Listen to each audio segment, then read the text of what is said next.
Okay.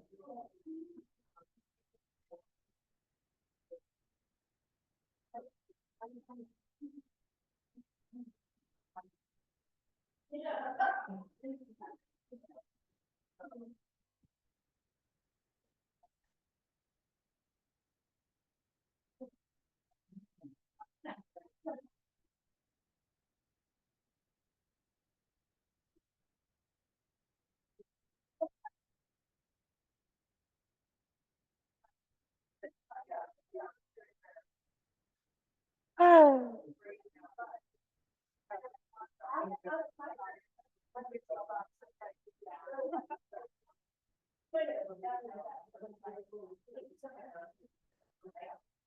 Hey, Gary, did you find that email from, that you were looking for? Did you find it?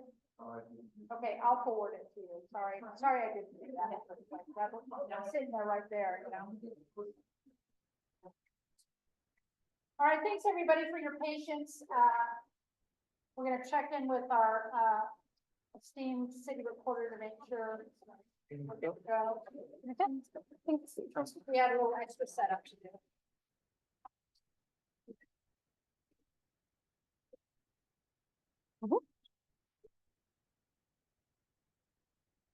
Mayor, I'd just like to let you know that all the council computers are currently as attendees. If you want to take a minute, I can promote everyone to a panelist, but it's just going to take a second. You have to accept to be a panelist. Okay, very good. Okay, let me Thank just you. make that adjustment.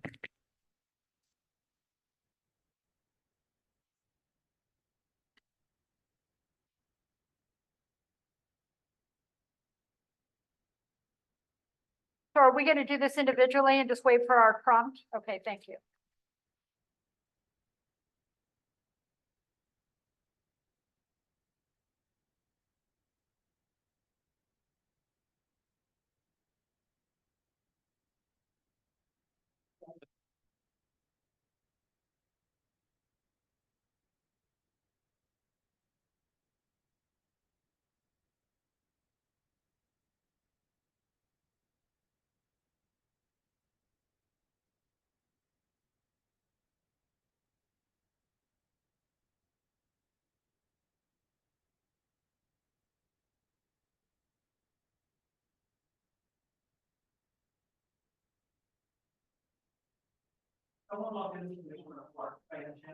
Yes.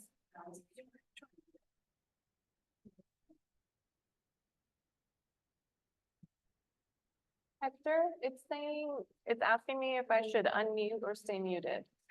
Stay muted, okay. Everyone should be in your on. I think I got it. Everyone should leave what? When the thing comes up, stay muted. It's Stay gonna give muted. you the option.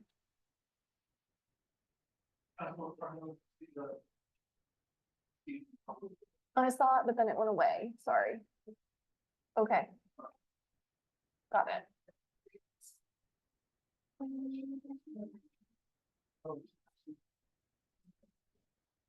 Did it work? Mhm.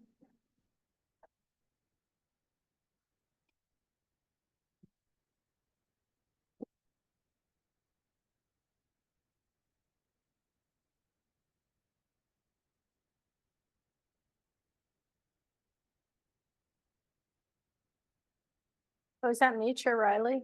Yeah, Should I change it? yeah. I'll do. You might can be do it. mislabeled, so I do apologize about that. I know there's quite a bit of people here. If you have a speaker request form, please fill out a speaker request form to address the council on an agenda item or non-agenda item and deliver that to me. If you have one, they're right outside the door. And there's pens there. Mayor, when you're ready. Thank you. Actually, one more thing, Hector, can you, put up the full packet on my screen? Because I just have the single paper copy. I just don't wanna, what I don't wanna do is turn off my Zoom.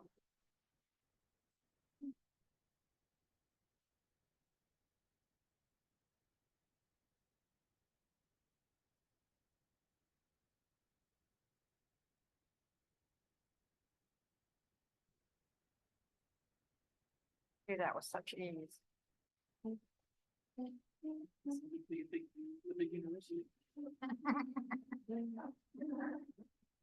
Nice job spelling Greider correctly. Did you do that? Oh. Hector. But thank you, Justice. Well, they took the credit. Yeah. Okay, we will call the Talent City Council regular meeting agenda of August 7th, 2024 to order. Roll call, please. Counselor Collet. Here. Counselor Panemarov. Here. Counselor Greider. Here. Counselor Pestizo. Here. Counselor Byers. Here. Counselor Para Miller. Here. And Mayor Ayers Flood. Here. Mayor, you have a quorum. Thank you, Hector. Item number 2 on the agenda is additions or corrections to the agenda. Are there any additions or corrections to the agenda tonight?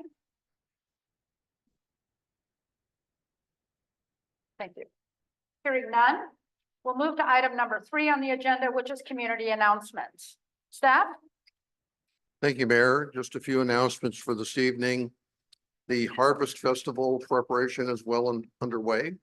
As you know, the Talent Business Alliance has been contracted to manage this event for the city this year. The event is set for October 5th. For more information on the event, visit the Talent Business Alliance website at www.talentbusinessalliance.com. Election packets are still available with the city recorder at City Hall. Those are for the city council election coming up in November. The filing deadline is August 20th. The city engineer is going to have a report on Foss Road under department reports this evening. And that's been a topic that has been of great interest in the community and among the council members. Weed abatement is still underway on city property and still underway on private property throughout the city. The May 15th deadline has come and gone, but the weed issue has been pretty overwhelming this year. And we've been working with private property owners as well as trying to deal with city properties that have a significant overgrowth of weeds. There are some vacancies on city committees and commissions. The Urban Forestry Committee has 1 vacancy. Together for Talent has several. They have an ongoing recruitment. And the Architectural Review Committee has 1 alternate member vacancy.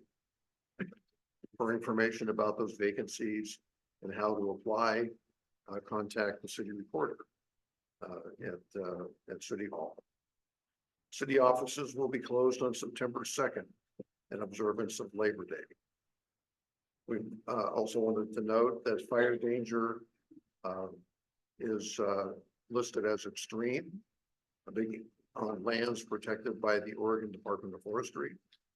More information is available on their website at www.swofire.com. And the homeowners assistance and reconstruction program is continuing to accept applications. Please visit the Oregon Housing and Community Services webpage or locally by visiting Access at www.accesshelps.org. That's all I have to see. Thank you. Any announcements from council members? All right, seeing none, we'll move on to speakers heard on non-agenda items. Just for the record, we are establishing council rules on speaker heard request forms. At this time, we will accept speaker request forms for the last time. So if I'd like to give everybody an opportunity that if you want to speak on any agenda item, make sure I have a form, and those forms are out there on the table. And then to check in with the city recorder to see if there are any speaker request forms online. There are none. Thank you. Okay. So I don't have any speaker request forms on non-agenda items, so we'll go ahead and go on to public hearings. And item 5.1 is a public hearing for community development grant. Counselor Question Myers? About process, Mayor. Are we not hearing speakers, any speaker request forms for agenda item number 4 in order for those speakers to not have to stay for the full meeting? Wasn't that something we had decided in an earlier meeting? Or am That's I a- misremembering that? Yeah, no, that's a good question. I don't have any request forms specifically for non-agenda items. No, and so what I'm saying is if I'm remembering correctly, at one point we established that we would hear all speaker request forms all at agenda item number 4, if there are any. Yeah, I vaguely remember that. Counselor Penamara? I believe that's what we were talking about, our new council rules. Uh-huh. We would do something like that, and I think that was Councilor Power Miller's Right. suggestion based on Medford. Right. But since we haven't adopted those rules yet, unless I missed it, Yeah, Right, okay, thank you. So we've talked about it, but we haven't adopted it. Thank yeah, you. they're part of the Yeah. council rules. in this case, I have a speaker request form for the very next item. Right. So I should- Yeah. Great. Okay, thank you, Thank sorry. you for bringing it up. I appreciate, by the way, council members, if you see me heading down the wrong road, this is a lot to manage. Don't hesitate to stop me. These questions are important. Okay, so with that, item 5.1 is public hearing for community development block grant proposals. And we'll take a staff report. Wait, before we do that, can we do potential Uh, conflicts? Why don't before we hear the staff report first, just so that we, So really, if that's what council desires, by all means. I mean, that's what I think. Yep, it Is that doesn't, okay? I think Okay. it doesn't matter, but I'm Sorry. happy to entertain council Okay. request. Okay, well, I'll go. Counselor Perry Miller? Thank you. Sorry, Mayor. So I need to declare a potential conflict with this agenda item, and that's because I am a paid employee with the Talent Business Alliance, as you all know very well. And so that would mean that I still plan to participate in this discussion, but I need to declare it so that folks know that that is a potential conflict. Thank you. Any others? Counselor Penamara?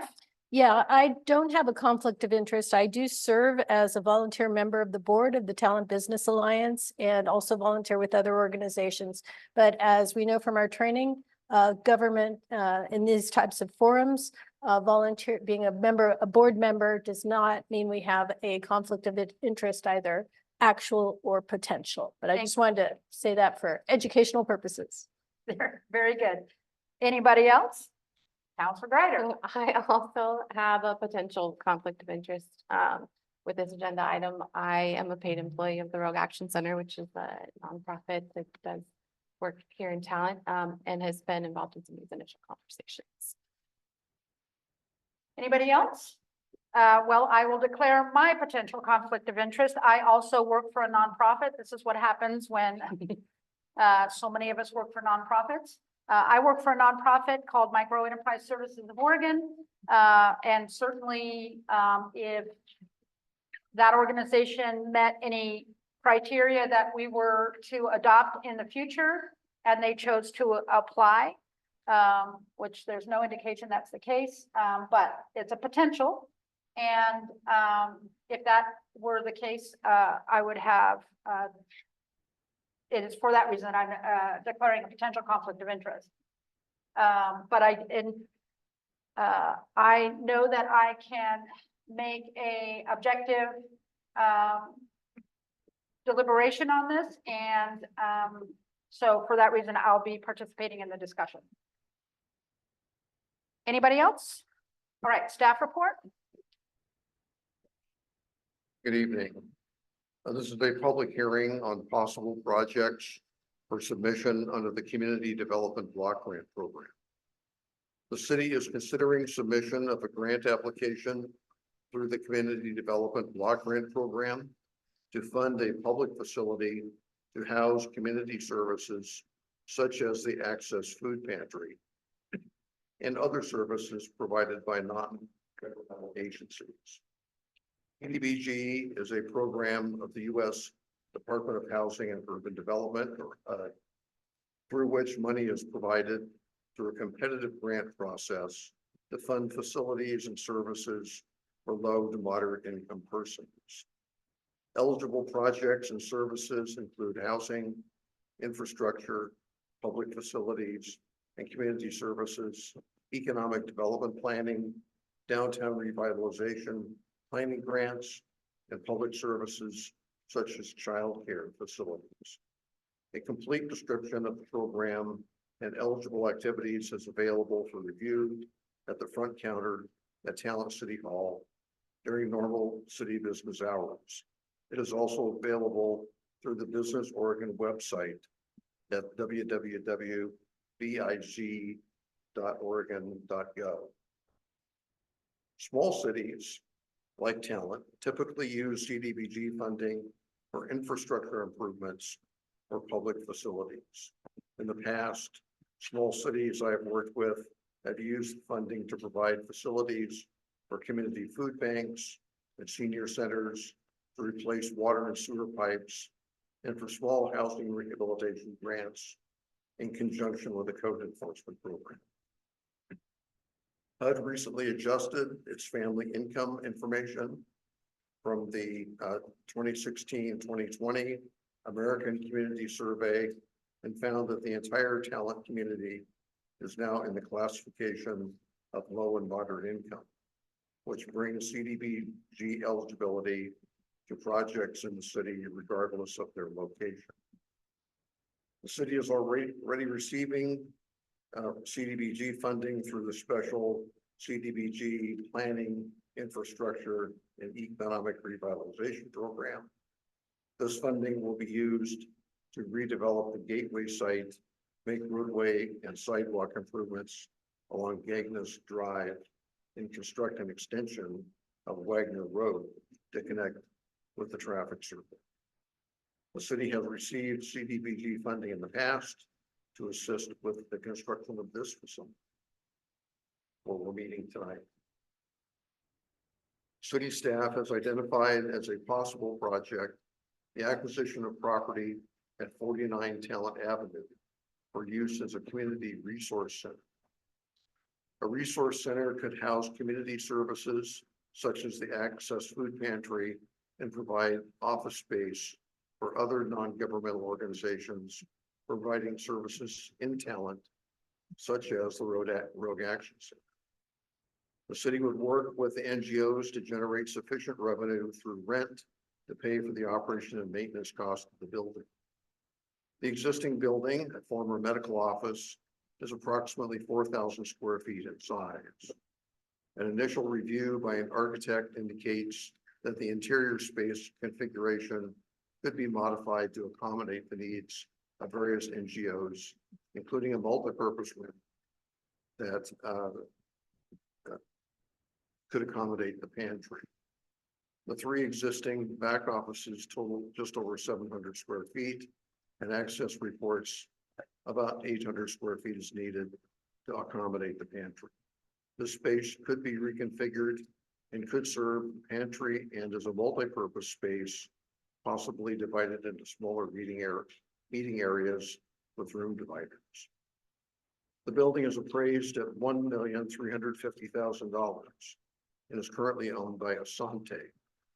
Asante is a willing seller at the 1.35 million. The city could seek CDBG funding for the purchase and initial remodeling. The maximum public facilities project grant is 1.5 million.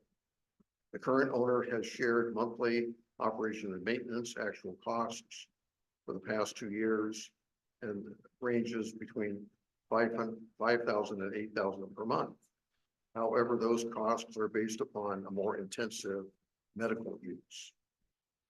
It would be less expensive to purchase or remodel an existing building than to build a new building, given the requirements for prevailing wage and the environmental process for new construction. Staff has reached out to discuss the project with Access and the Rogue Action Center, which is current tenant in a city building, and seeking to discuss the project with others. No commitments have been made for any of the space, and the purpose of those meetings was to gauge a better understanding of community interest the feasibility of having multiple entities working in the same space. Those were very positive responses. The city will need to submit a pre-application with basic information about the project before a full application can be made. Staff has discussed the project with CDBG state staff, and their initial comments have been positive.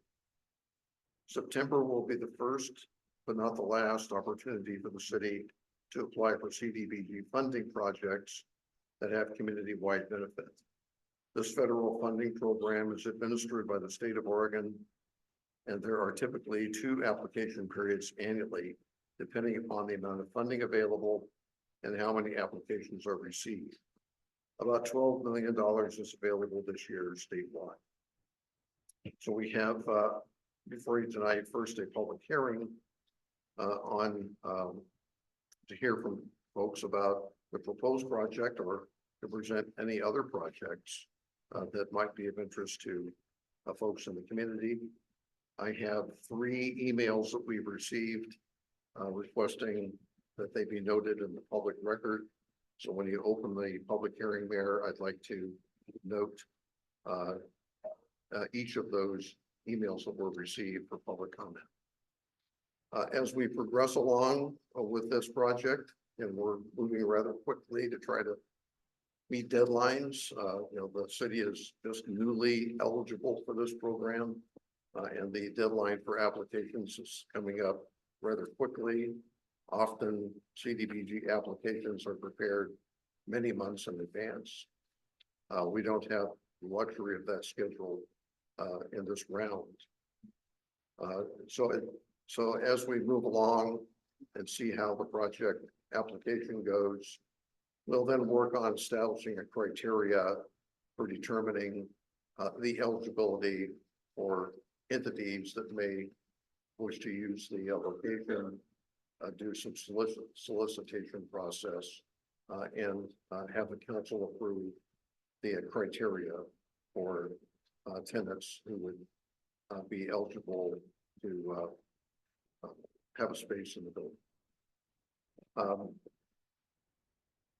So you have as attachments to the staff report, the current floor plan for 49 Talent Avenue, the public hearing notices of English and Spanish.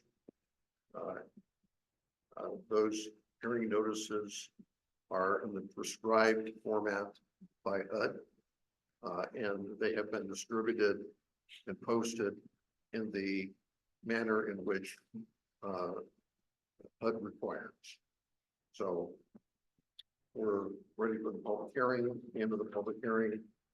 If you choose to go ahead, please seek a motion to authorize the city manager to submit a community development block grant application for the community resource project. Thank you, staff. 1 second, I just want to ask a procedural question. I see here that we have a public hearing document, and it's asking me to open up the public hearing before the staff report. I think that's not necessary, right? I mean, my usual understanding, I just want to make sure I don't need to do something to correct anything, but my usual practice is staff report, council questions, open up the public hearing, take testimony, close the staff report, discussion, and a motion. Am I on track? I think we're fine. Close the hearing. Yeah, close the hearing and then start discussion. Yeah, okay, so I'm nothing to correct here. Okay, all right, great. Councilor Byers, and then I'll take Councilor Greider. Mayor, it's occurring to me, and as you said, this declaration could happen before or after the It can staff happen report. before I open a public report, Right. before I open the public hearing. Right. So out of an abundance of caution, I would also like to state that I have a potential conflict of interest in connection with this agenda item, in that I, on occasion, volunteer or work as an independent contractor with the Talent Business Alliance, always with a date certain to endpoint for any project that I work on. So stating that. Yeah, you also work for a nonprofit, isn't it? I do, but it is based in Ashland and will not move. Okay, all right. Yeah. You've got a pretty nice office there. I have sort of a procedure Yeah. question for Counselor Dave, Greider? probably. Thank you. So with the potential conflict of interest, I know we don't have to recuse from a vote. May I do that? You may, if the rest of the council approves that by a motion. Oh. Because otherwise you're required. According to our Okay. charter, right? Yeah. Couldn't you just abstain from the vote though? I think it would be important to just to say, and correct me if I'm wrong, Dave, the point at which we develop criteria is is a different point. Right now, all we're considering tonight is the approval of asking for a CBDG grant. Is that correct? Yeah. Yeah. So that, I mean, it's an abundance of caution to declare a potential conflict of interest, but we're not developing any criteria tonight or decide, which is not a decision on how that would impact any one of our employers, correct? Correct. Okay. So each of your statements of potential conflict are in excess of caution. In excess of caution. That's how I understood it as well. All right. Thank you. Thank you. So are you feeling more I comfortable feel, about that? yes, thank Yeah. you. Okay. So are there any questions from the staff report? I just have a clarifying question. So I want to I just want to make sure I understand the steps of this process, Jerry. Did I hear you correctly that we're authorizing, tonight we're hearing from the public about how to use this space Yeah. and authorizing you to submit an application for a grant. That's the first step. Yeah. Can you describe, can you tell me what the steps are moving forward? All right, so you have the public hearing, which is both on the topic of the proposed application and to hear from the public about any other projects that the city may wish to develop for future applications. Then after the hearing is completed, you would authorize the manager to, if you choose to submit an application with the current project as described in the current grant of funding. Those applications are due in mid-September. It's called a pre-application. That pre-application is then evaluated by Business Oregon staff. They are the administering agency for CDBG. If it appears to meet the criteria for funding, they advise us accordingly, and then we prepare a full application for submission by the deadline. Then it goes into a process of further evaluation, review by the state, some back and forth, which always occurs on document requests and such, and then there's a determination made by the state about which projects they're going to fund. That would be probably in the October, November. So you wouldn't see it come back until after that process is concluded and a grant offer is made. And we'd have, we need to respond at that time as to whether to move forward. Great. And then after that, it comes back to the council to develop criteria based on the grant. Is that correct? That's what I thought, I understood. And then the staff uses that criteria for application and selection of who is actually the Yeah. tenants of the The building. tenants. Is that correct? So we're not selecting tenants. We haven't selected any No. tenants. We're not close to doing that. We're not close to There's- doing that. There's a lot of work that needs to be done to get to the point of soliciting tenants. We don't know that we have the building. And B, we don't have a commitment from the state or even a preliminary in that regard, and we have some architectural work to do to define the spaces within the building better. So a lot of technical stuff to do before we get to the point of actually talking to prospective tenants. Great. And I think it's important for the public to know, this next question. The question of of the council developing criteria for the use of this building once a grant is awarded, if a grant is awarded based on the application, that is a public process, right? So, That would be, the caveat to that is that depending upon the feedback we get from the business org and staff, they may want that sooner. very good. Okay. All right. I just wanted to make sure that, I clearly understood, all of the parameters of this. Are there any further questions of staff? All right. Hearing none, we wish to hear from everyone who is interested in this proposal. We start by taking in-person testimony, followed by online testimony by anyone who has submitted a speaker request form to the city recorder. Please remember to state your name and address for the record. Do they need to state their address? Can they state their city? Yeah, please remember to state your name and city for the record. And then we'll take the testimony in the order of the speaker request forms from proponents, opponents, and neutral commenters. Do counselors have any questions? I'll ask if counselors have any questions of the speaker. And then do council and we'll ask afterwards, I guess, if we have any further questions. Okay, so with that, I'm going to open the public hearing at 7:19. And I do have a speaker request form for 3 individuals. So what this looks like to me is a group application. So one speaker would come forward and you're provided additional minutes as a group application. So where normally you would have 5 minutes, you're allowed 10 minutes for this. If I remember correctly, I'm pretty sure I'm right, but I could be wrong. So I'm gonna go ahead and bring you forward. Speaker Judith Richards, Judy Wiseman, or Judy Pierce. I'm Judy Richards. Go ahead and come on and we'll mic you up.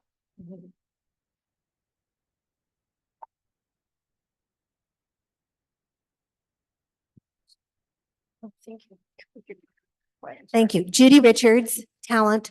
I am part of the steering committee for the Talent Food Project. We have 2 other Judys here that are on the steering committee with me. And we just want to say that we're interested in being considered as part of this project, of this grant. We heard the pantry mentioned. You know, we need a place to operate, to store our food and to operate the pantry out of. So we're doing some, what I want to say, some creative ways to keep the pantry going right now. And I'll just briefly say this Saturday, we will be picking up green bags in Tark's Talent Raise Market in the parking lot. We will have a U-Haul and a pickup.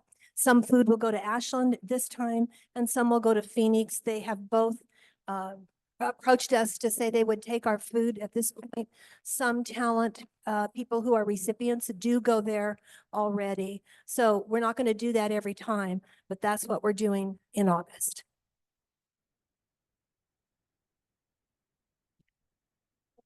Thank you. Okay, we don't have any other speaker request forms. So with that, I'll close the public hearing at 7:21. We have some written, We have some what? we have some emails that we received. We need to acknowledge it. Okay, so you are submitting them to the record and they'll appear in the minutes, I would Yes. imagine. And they are on the table in front of you. So I'm just going to read the name and the subject matter and try to summarize each. So we have an email dated today from Robin Murphy. And she indicates that she enthusiastically supports the proposal for a grant for building in a permanent indoor facility for the food bank. And we have a email from Rebecca Pearson. Says, please see the attached letter And unfortunately, I was unable to download that letter.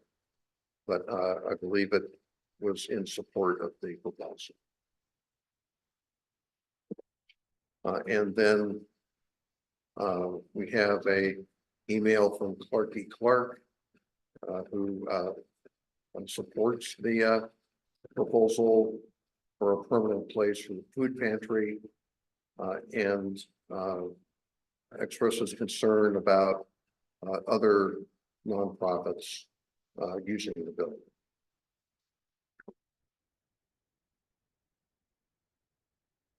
So all of those are for your review and will become part of the record.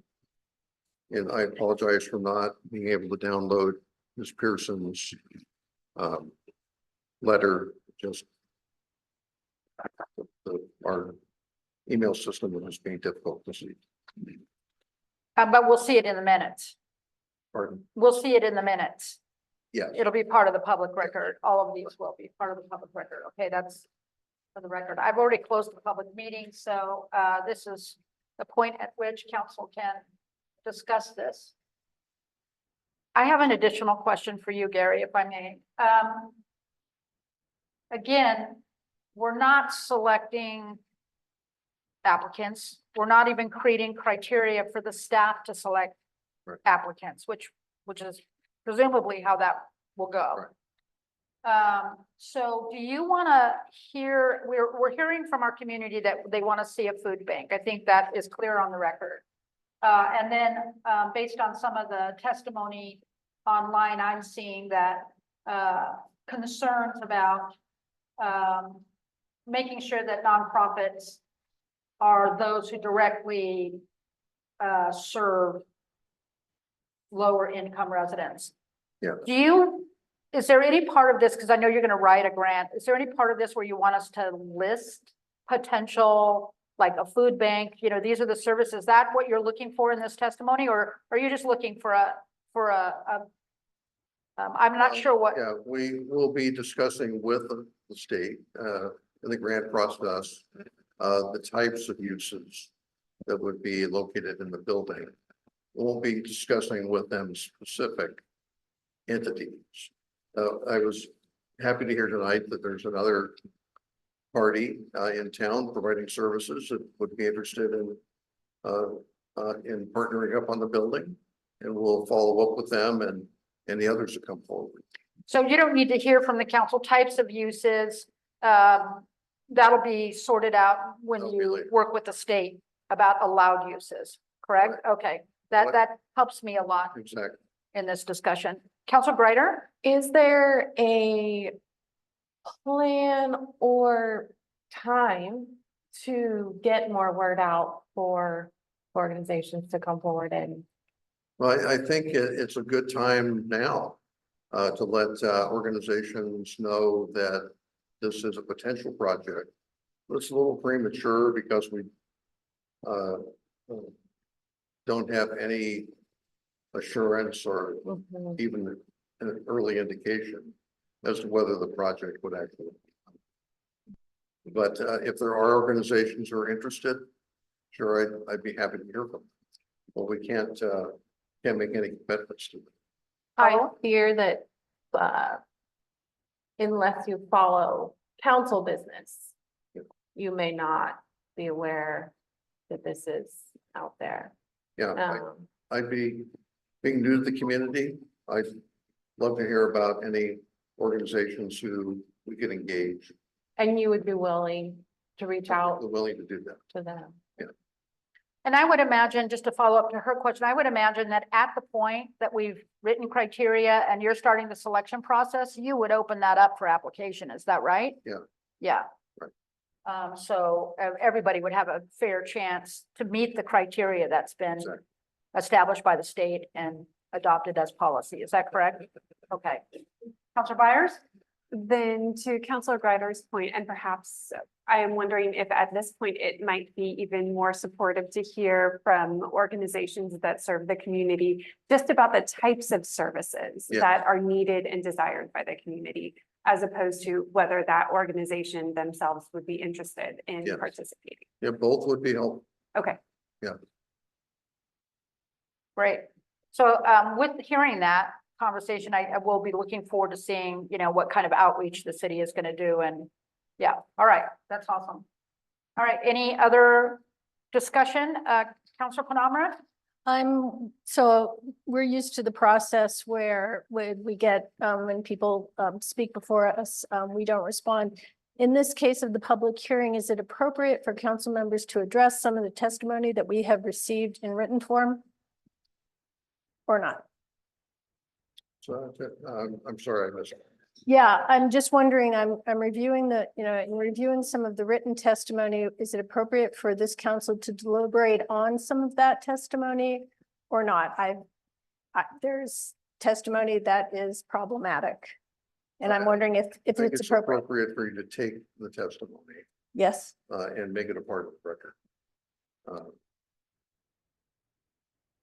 but Well, if it's part of our deliberation, should we address the testimony itself or not? Definitely take it. Well, but- if it's an issue that causes you to generate questions that would influence your decision, I Mhm. would say that would be the case. Okay, I just would like, it's disturbing to see falsehoods entering the public record, disinformation entering the public record and not being addressed somewhere in that record. That's my concern. No, it doesn't influence my decision, but I would hate for that to, information to stand that's clearly false. I think if there is, the testimony, both verbal and in writing, is a public record. Yes, If there are causes of concern by any other entity that's contained in those documents, they're certainly welcome to respond to those comments. I would entertain setting the record straight if there's the desire of any council member to do that. And these all will be part of the minutes, so they're all reflected in the record. so it's okay.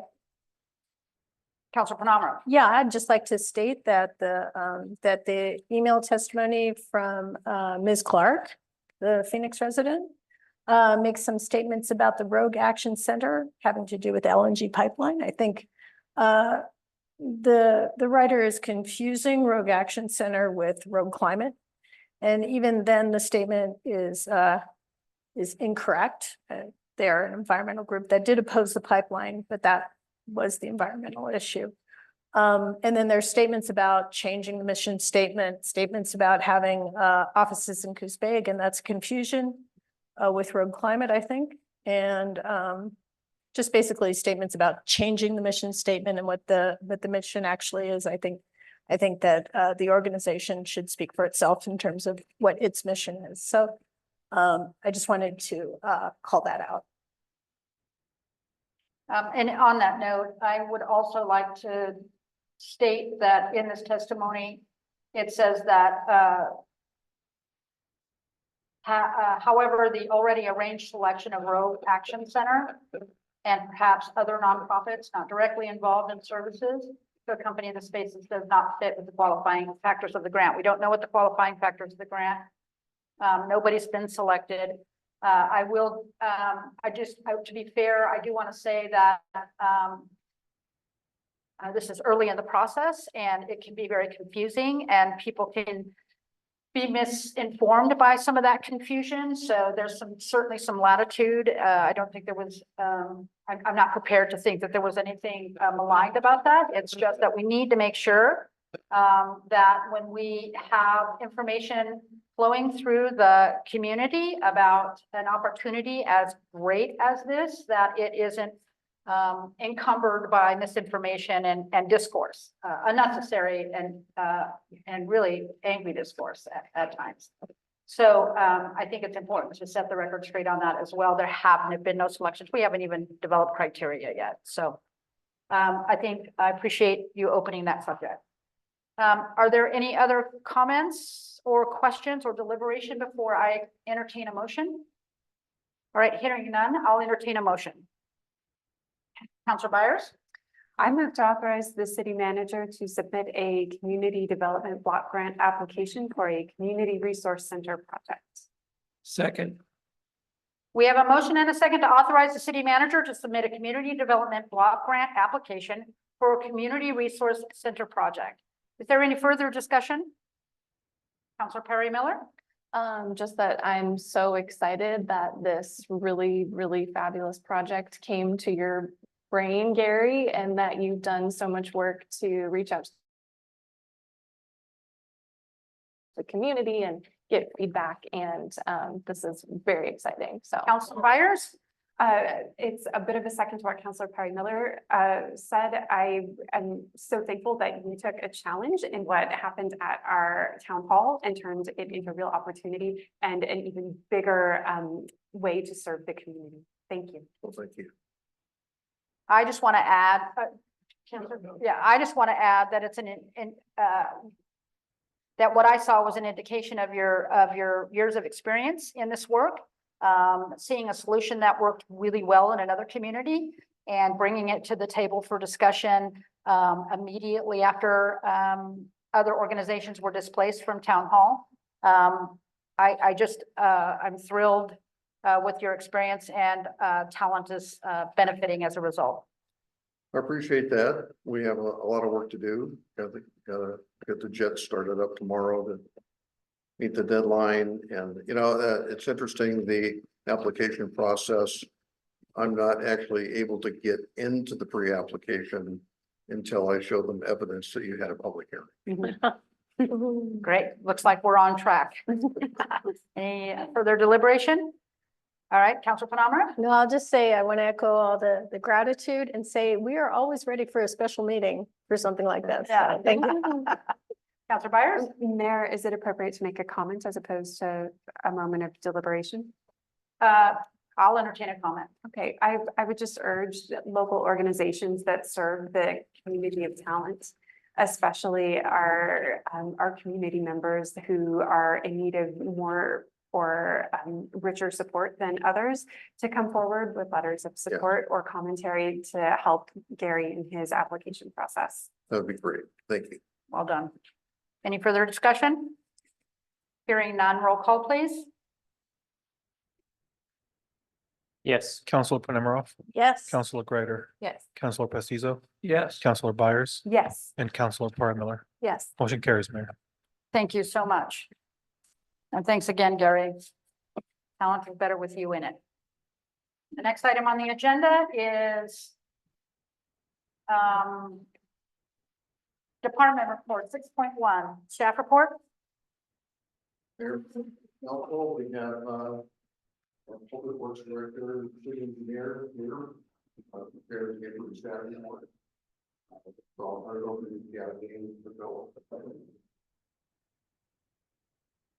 I'm Mayor and members of the council, and my first report to you guys in face. So I have 3 items. The first one is the bioswales visibility. Unfortunately, I don't have too much to report. The bioswales on West Valley View Street continue to attract unwanted attention with vehicles driving into them monthly. I will explore a comprehensive redesign to better accommodate road alignment and bike lanes on this crucial entry to our city. We will need to budget for this project, and staff are actively seeking grants and other funding opportunities for this work. And the second item is the splash pad water usage and the cost to recycle water. We met with Selena from the U.S. Bureau of Reclamation. Who believes that our splash pad project would qualify for the drought response program grant funding. Tessa and I will apply for this grant, which has an October deadline. And the third item is Fourth Road update. And there's a little bit change, but I have 4 items there. Number 1, the city manager signed an IGA with all local jurisdictions transport equipment and service on July 18th, 2024. And this is like a mutual aid agreement that most local jurisdictions sign together, which is really helpful. And number two, that's the update that after I wrote this report and I met with the county road department, they were able to graciously move the schedule ahead, and they actually paved it today, blade patch it today. And which was to my surprise, and it's a pleasant surprise. Number three, we are applying for the Safe Routes to School grant, which will include the plans to add a sidewalk on one side of Foss Road, because there are students and residents are like using that road, walking. And number four is there is also a grant application in place to replace the city's aged water main lines. There's an AC water main underneath that road. Once the water main replacement project is funded and complete, we can proceed with a complete redesign of Foss Road, including curbs, gutters, and sidewalks. But for now, we just do the temporary blade patch. Hopefully it will last a couple more years. With that, I'm happy to answer any questions if you have any. Any questions? Counselor Perry Miller? Not a question, but just, there's a lot of very happy people living on Foss Road today. So thank you for all of your hard work on that. They're very grateful. Thank you. Thanks to the county is the aid. Counselor Panamarev? I too, not a question, just a comment. I just wanted to say, I'm so grateful to see the energy, the positive attitude, the expertise that you're bringing to this work and to the city. So you're a breath of fresh air. Thanks so much. Appreciate it. Thank you. Anybody else? I have a question. Yeah, I do have a Counselor question. Pulley? When you say exploring a comprehensive redesign of the bioswales to better accommodate road alignment, is that like with the intention of just presenting an idea, or is it the thought of the staff that it needs to be looked at to actually fully change that project? I'm curious what that means. I personally like the bioswale and their intention to begin with, because then they will pre-filter the runoff from the streets. Just using different wetland plants to filter it before enter our waterways. So the problem right now we have is that curbs, and it also narrows the road. So making it difficult for emergency vehicles, police vehicles, or fire response vehicles to, try to navigate through. Same as the bike lanes feels a little cramped because of that bioswale. So hopefully we can get a better, relook at it and make like I said, make a better alignment along that road. It is our entryway for our city. So hope that answers your question. It triggers a question for me though, if I may. Yes. When we considered the redesign of that road, including input from the fire chief, Chief Hanley, about emergency vehicles using the outside lanes for passage, and then the preserving the width of the 3 lanes that are part of that. I guess what I'm trying to determine is it that it was engineered incorrectly, or is it that I have 3 questions. Is it that it was engineered correctly? Is it that it was not built to engineer specs? Or is it that we're speculating that it's not wide enough, speculating that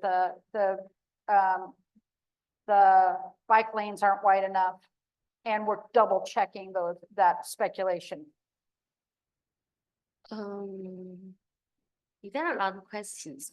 What's that? No, I'm just kidding. I said that's a lot of questions. Yeah. Sorry. No, you're fine. So, my understanding, just from experience, the short period of time I'm here, it's just from experience, from the comments from the residents, local residents, and from reports from the police department. And so the vehicles would run into those bioswales. First of all, that's number one, the problem. And yeah, I cannot guarantee that because I'm not in part of the project.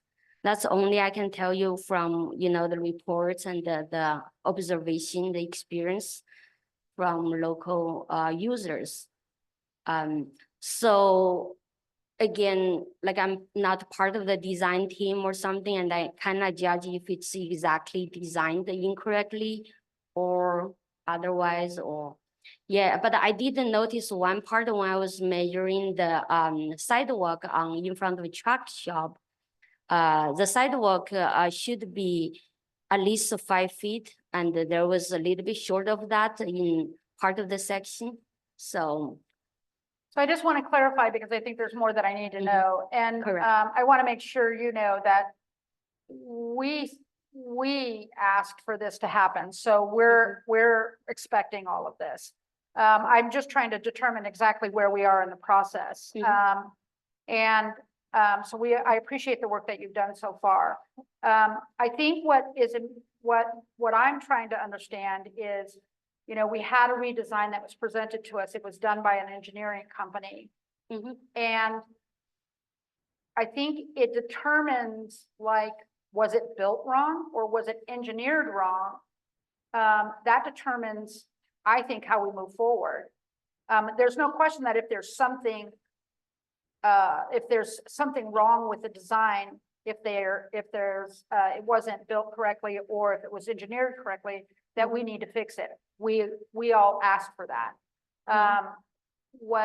But I do think it's important for us to really be clear on whether or not this was engineered incorrectly or built not in accordance with the engineering, so that we can decide how to proceed beyond fixing it, where there might be opportunities for us to recoup some of those incorrections, if that's possible.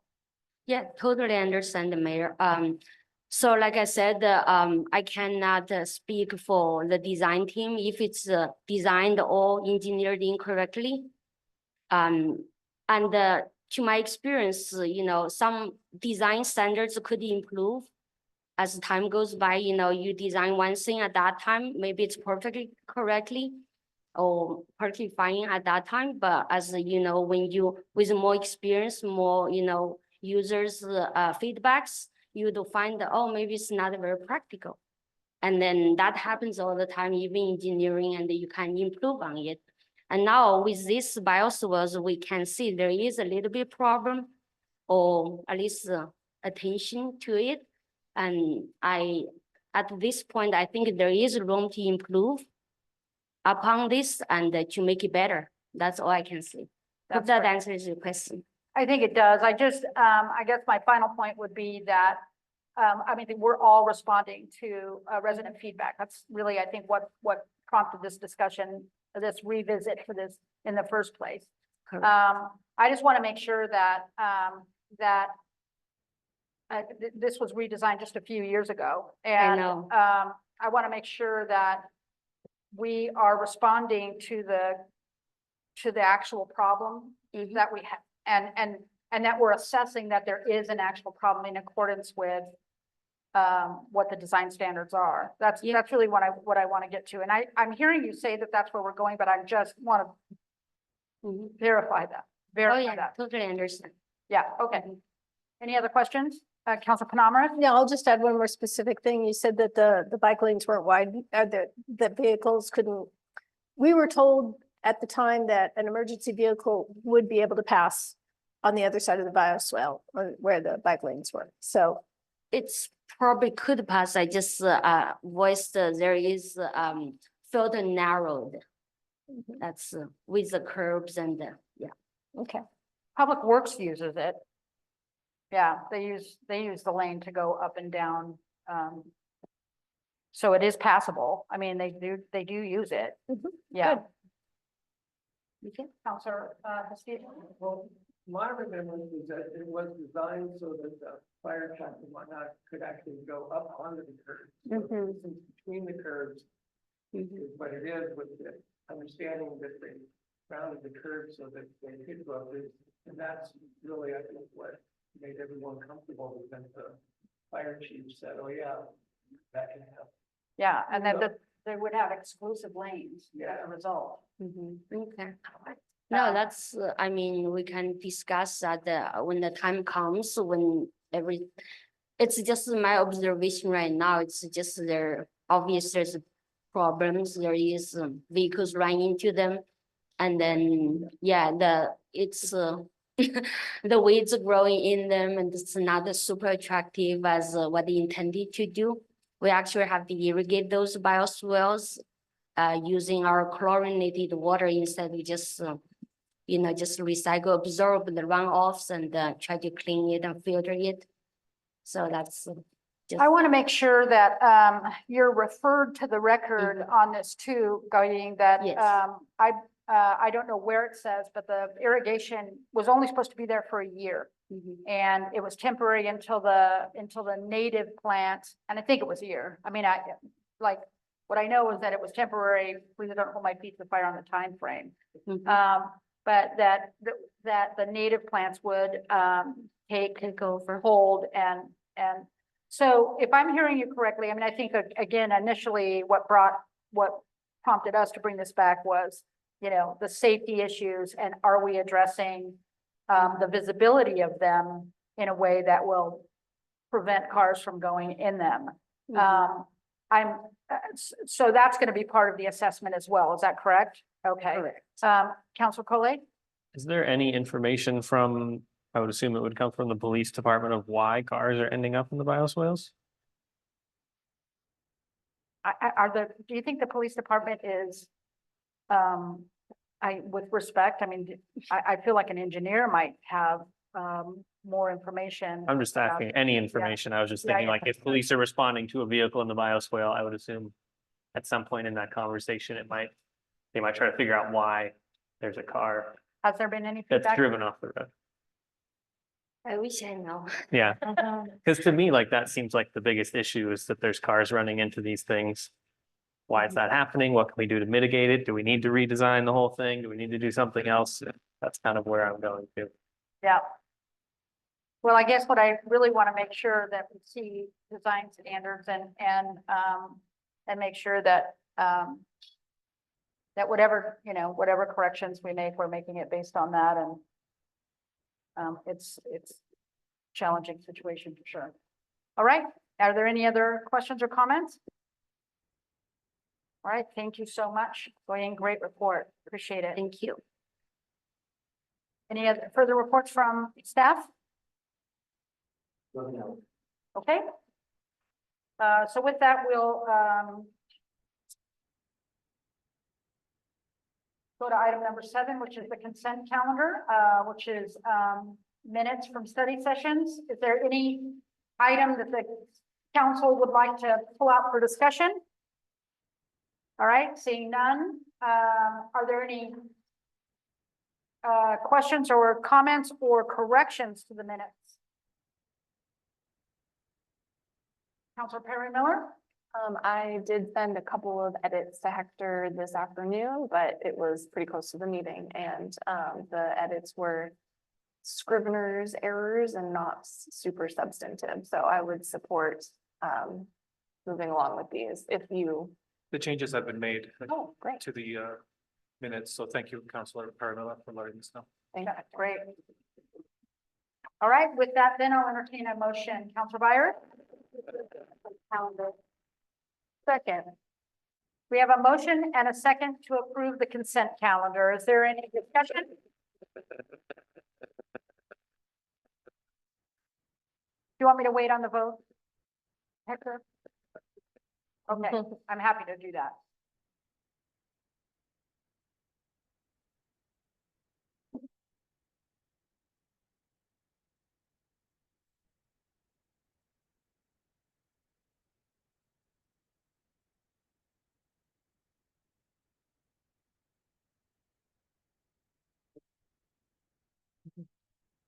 All right, thank you.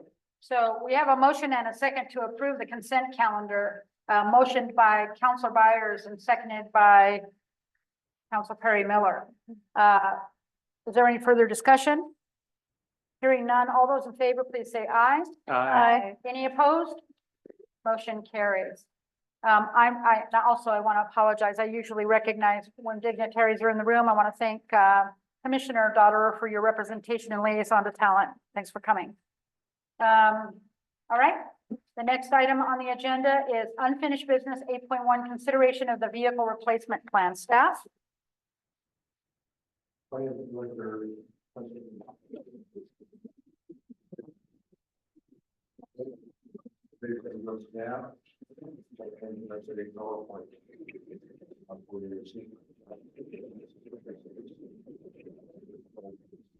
Are we gonna see the PowerPoint on the Zoom? Is that what's gonna happen? Okay.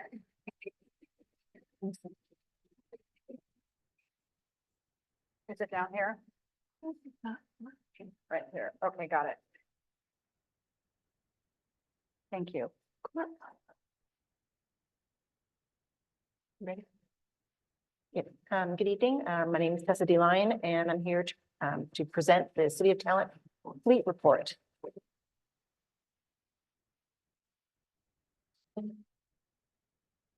Okay, our fleet, the City of Talent has 22 vehicles in our fleet. These vehicles serve our police, public works, and administration departments.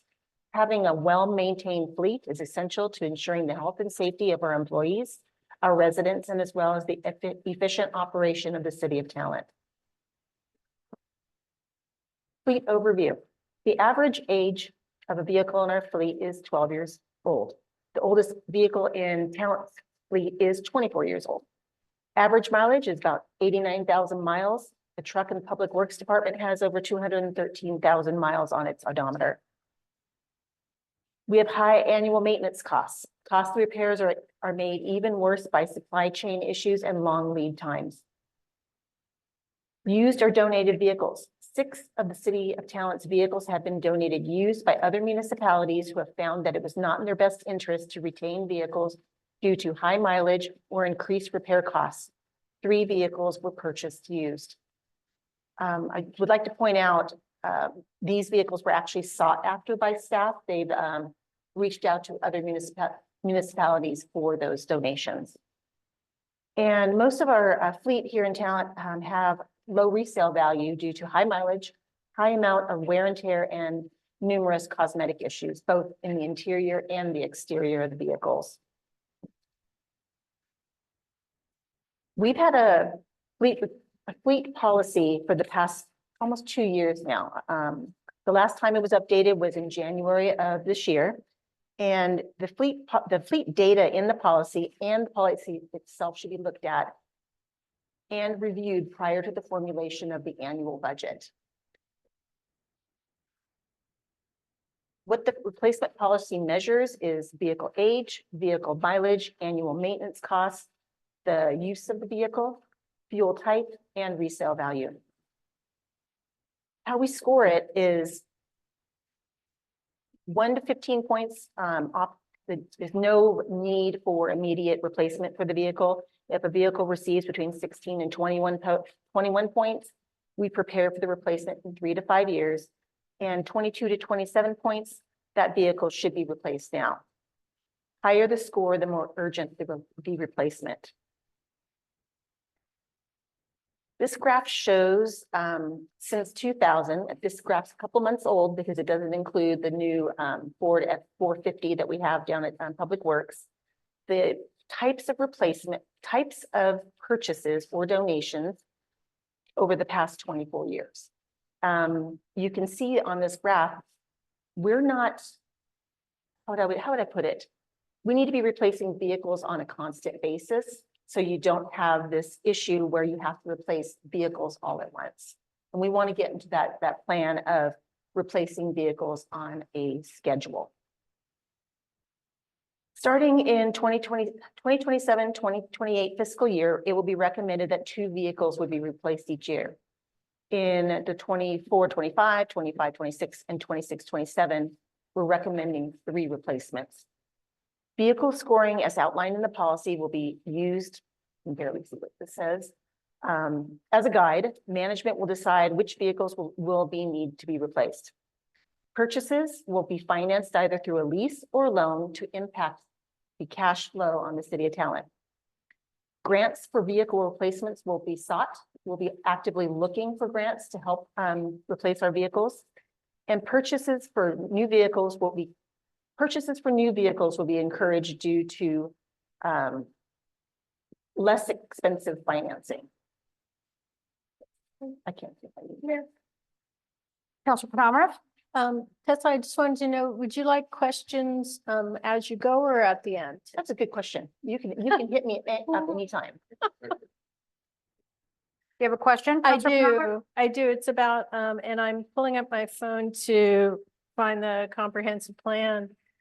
So I really like that fuel efficiency is important. Hybrid or EV vehicles will be considered. Yes. I wanted to bring up our comprehensive plan, clean energy element.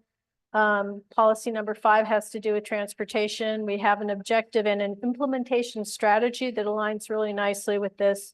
It's conduct a city fleet audit to set a policy and targets for EV and higher efficiency city vehicles. So I love the word target. I love metrics. I'm wondering, this could be read as, if we happen to see a good hybrid, we'll get it versus making targets in terms of, now I do know that EV is not suitable for every situation, that is understood. But I'm wondering if we could have that represented in this fleet study as well and get some targets around that. Okay, so I'll definitely keep that in mind for when we go about this for the 25-26 fiscal year. Right, Yeah, this we'll- year's we'll already update. done, Yes, right? yes, Okay, yeah. exactly. So And that's my do like that understanding. idea. But this policy or this update is for that period, right? So we'd be amending this report. Sure. I mean, I just want to make sure I have the timing right. I'm taking in the information so we can update the report for the next fiscal year. Got it. And like you said, some vehicles having EV for a dump truck would probably not be cost Not there yet, effective, right? but maybe for meter reading might be something that might be cost effective nature. Right. And Meter reading. Yes. Yeah, like Mhm. power metering, or I mean, water just meter. like water driving meter. around Yeah. and yeah. Got it. Counselor Penamara? yeah, and I'll just add, I've probably said this before, right now there is grant money for electric vehicles. So I think the sooner the better as far as saving the city money. I started looking into that and it ended up being pushed to the back burner. I was having difficulty getting electricians to come out and to look at our infrastructure down at Wow. Public Works. Oh. Because I was looking at getting electrical chargers and then possible electrical vehicles, and that got derailed So we don't have are you saying we don't have electrical charges down at Public Works. down at Public Works? We have the chargers here in town, but Yeah, I have one in my garage. You can come use that. No, I'm kidding. it's important to have the right charger for the right vehicle. I guess there's different levels of some longer than others, some are rather quick. Yeah. And there's a lot of thought process that needs to go into choosing electrical vehicles and where you want to store them as well. Yeah. Thank you. So I just want to make sure I understand, when we present the strategy for the year, we can adopt the language from the comp plan. Okay, so my understanding is you would like to have the language from the comp plan to be inserted into this new policy. Well, can I? Council Penamara? I'll just, I think it's a little bit more than that. It says as part of the audit of the fleet, we need to know which vehicles are high fuel efficiency. We need to know the fuel efficiency. We need to know which are electric. And then we set ourselves some reasonable targets moving forward to electrify the fleet to the extent possible. Okay. So in your beautiful graphs, that would be part of it. Yes, and when the policy was prepared earlier this year, each vehicle received a score. And it was within those categories that I had just shared with you. Was fuel efficiency part of that? I missed it if there was. Yes. The score? I do believe so. Okay, and also I think it'd be good just to yeah, as part of the score, but also to call it out so we can, so we can So look you and want the see. detail of each vehicle, what score it has. And what's interesting, I'm gonna talk about the scoring of the vehicles. Let's say, for instance, the way I saw it, after I scored them, there was like 8 vehicles that needed to be replaced now. Mhm, We can't afford to do that. mhm. So we have to stagger them in order to accomplish that. Right, and for prioritizing, that's really great. But as we audit, as we keep track of how green our fleet is, how electric is our fleet, it'd be nice to have, you know, a graph of that information Okay. as well. Absolutely. Thank you. So I just want to make sure I understand that what we're looking for that isn't here is information that says which of the vehicles that we're replacing can be replaced with an EV vehicle. Yeah. And which ones already are, if there are any. Right. So if a resident says, how green is our fleet? How progressed are we on this goal? We can say we're 10% or we're 20%, or we're 80%, but this 20% we can't electrify because they're dump trucks or Yeah, something. and that audit would also include vehicles that could not be EV'd, like, as you Certainly. said, a dump truck or whatever it was you said. Okay, I think I just wanted to have an understanding of what we were asking for. Yeah, I was also looking at electric street sweepers, and they're very expensive. And I want to make sure that for the record, the information is correct. We've always staggered. I think we're behind because there was a period of time that the transportation policy wasn't, the fleet policy was not updated or in place, but the graph you showed shows that we have always had kind of a staggering. And so does this include, because I remember in the earlier days, this might be irrelevant especially if we're looking for EVs. Does this include, I mean, Talent used to specifically go out and look for, you know, good quality used vehicles. Are we still doing that? Is that still part of what we do? Or are we only looking for new vehicles? I mean, that's part of the reason why we have so much used on the fleet is because we intentionally used to do that as a being able to have more vehicles as opposed to having a fewer new vehicles, I guess is what I would, I'm guessing that was I recall that was the reason, but I don't know that for sure. It depends upon the opportunity of the life.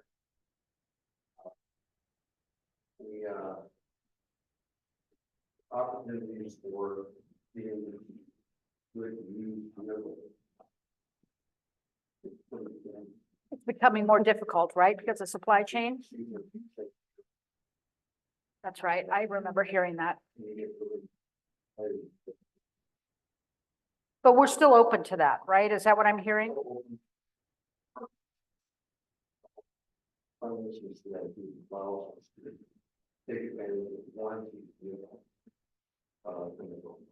Fair enough. Okay, Councilor Penamara? One more thing, as far as the electrical street sweeper, that's also, we can also look at RVMPO funds for the CMAQ. There are grants out there.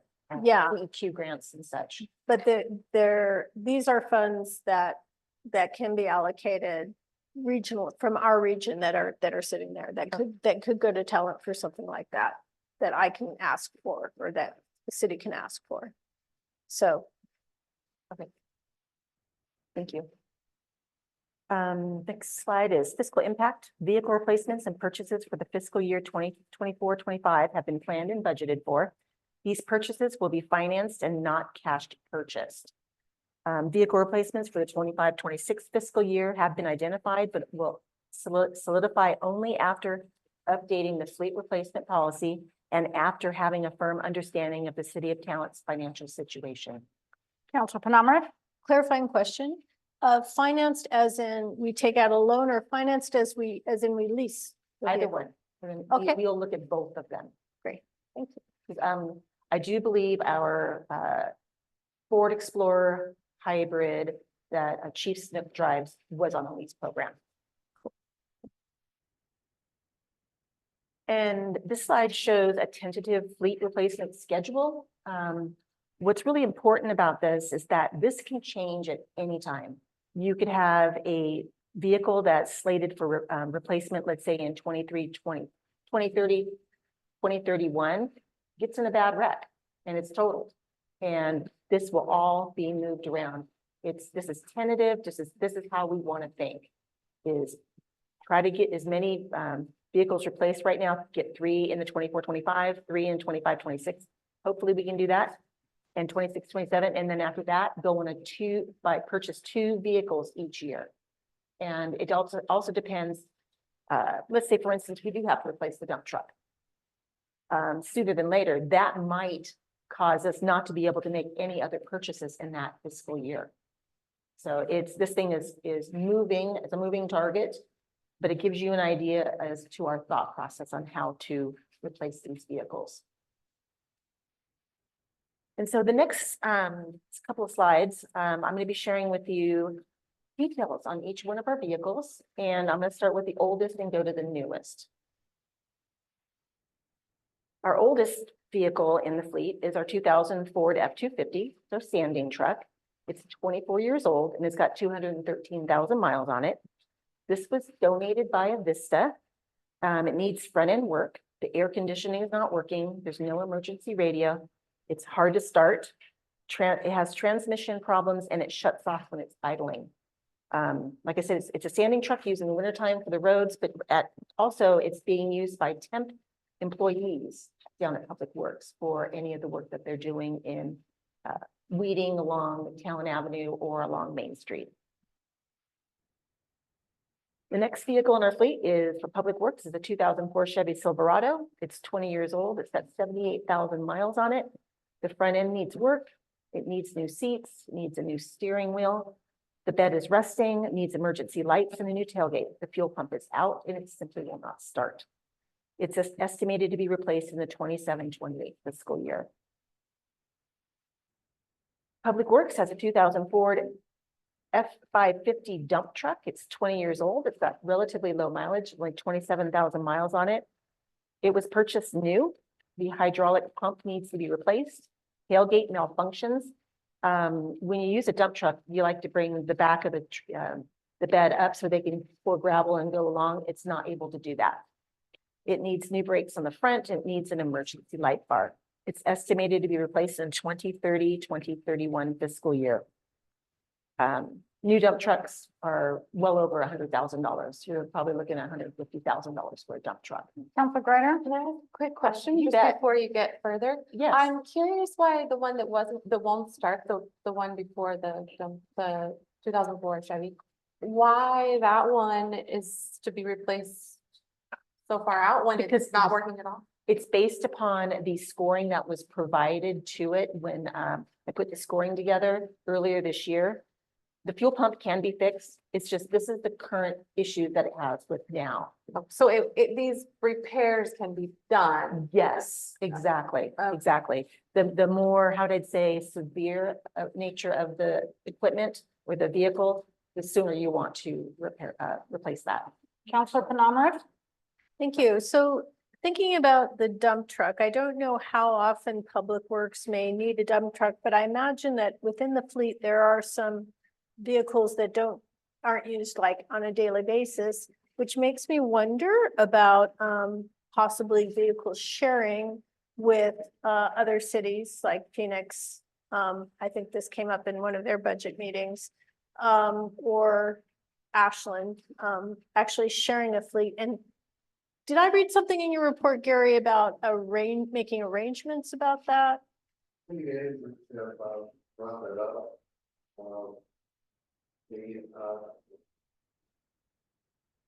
I can get into the contact about that, but it's come up in the second month, it's about very resources. The base role that here's all of the stuff. We're turning it over to someone who's been offered.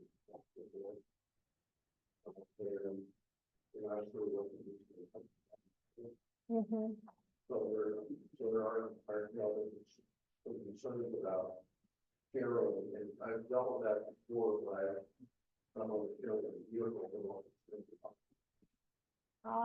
Yeah. So that's a discussion.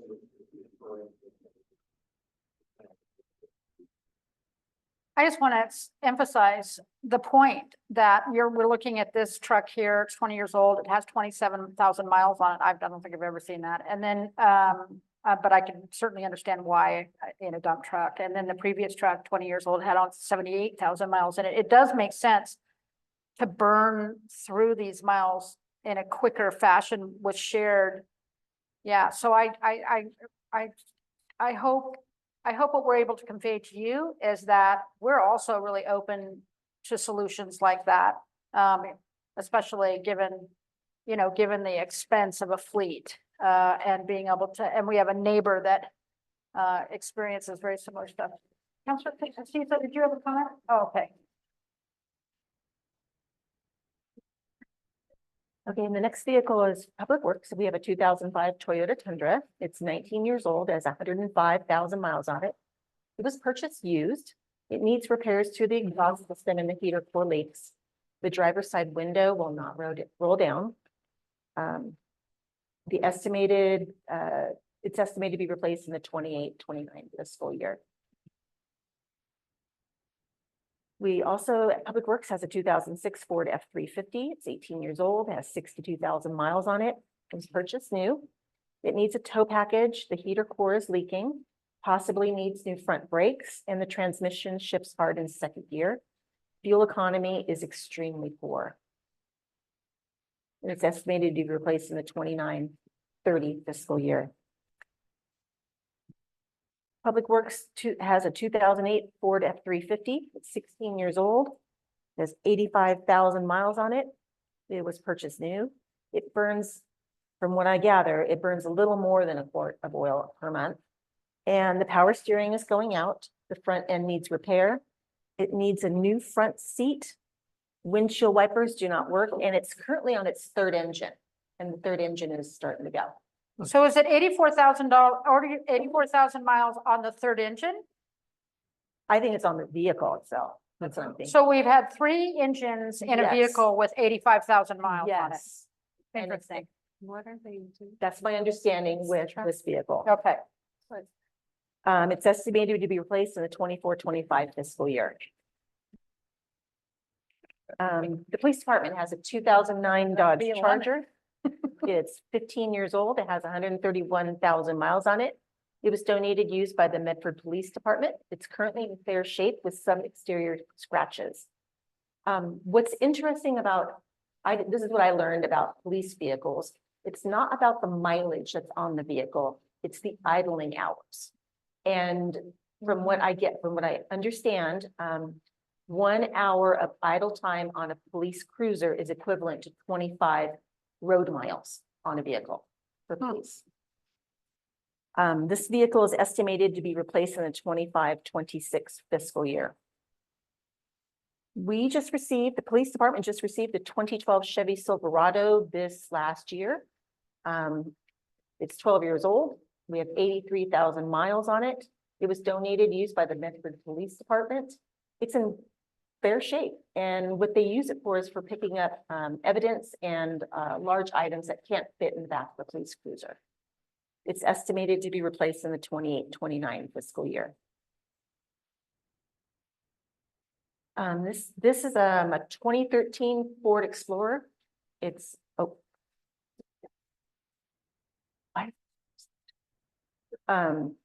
it's 11 years old. It has 118,000 miles on it, and it's in really good shape. It's estimated to be replaced in the 2026-27 fiscal year. Community Development has a 2013 Ford Escape. It's not only used by community development, but also used by admin. It's 11 years old. It has 90,000 miles on it. It was purchased new, and it's in fair shape. It's estimated to be replaced in the 2031-2032 fiscal year. Police has a 2014 Chevy Tahoe. It's 10 years old. It has 122,000 miles on it. It was donated by the Ashland Police Department. Repair costs are too high. The driver's seat is torn from gun belts, and it's currently out of service. It's estimated to be replaced in the 25-26 fiscal year. We have a 2014 Dodge Charger down at the police department. The picture you see was it being towed away 2 days ago. It's 10 years old. It has 105,000 miles on it, and it was donated by the Medford Police Department. It has issues with the catalytic converter. The paint is in poor shape, and obviously it's out of shape. And I don't know if it's going to come back yet, or when it's going to come back. And it's supposed to be replaced in the 24-25 fiscal year. Police has a 2015 Ford Explorer. It's 9 years old, has 127,000 miles on it. The check engine light is back on. It's in very poor mechanical shape, and it has been in 3 accidents due to pursuits. And it's estimated to be replaced in the 24-25 fiscal year.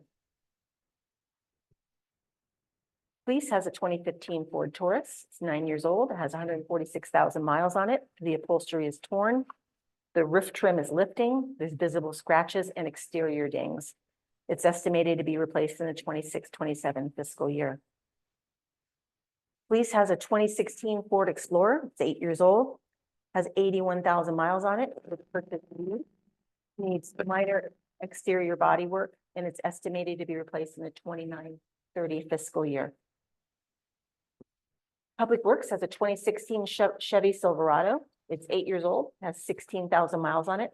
Wish I had an 8-year-old car that had 16,000 miles on it, but it's currently in really good shape, and it's estimated to be replaced in the 2031-2032 fiscal year. Police has a 2017 Ford Explorer, 7 years old. It's 90,000 miles. Was purchased new. It's in fair shape. It's estimated to be replaced in the 27-28 fiscal year. Am I going too fast for everybody? No, this is Okay. great, thanks. Okay. Just slow me down if you want me to. Police has a 2021 Ford Explorer Hybrid. It's 3 years old. It has 50,000 miles on it. It's in very good shape. And it's estimated to be replaced in the 2030-2031 fiscal year. Police also has a 2022 Ford Explorer. It's 2 years old. It has 11,000 miles on it. This was purchased used. It was a demo car for an upfitter. And one of the problems with it right now, it just has an inner fender well that is missing, and I do believe that's slated for replacement. And this vehicle is estimated to be replaced in the 2032-2033 fiscal year. And this is the last of our vehicles. It's a 2023 Ford F-450 for Public Works. It's less than a year old. It has less than 500 miles on the odometer. It's currently in excellent shape. I didn't put on here, it does need a light bar. It needs some of those metal boxes for the back, for equipment and such. And this is estimated to be replaced in 2033-2034 fiscal year. And that concludes my report. Does anybody have any questions? I have a couple. Okay. First of all, thanks. You know, when council asked for this a couple of years ago,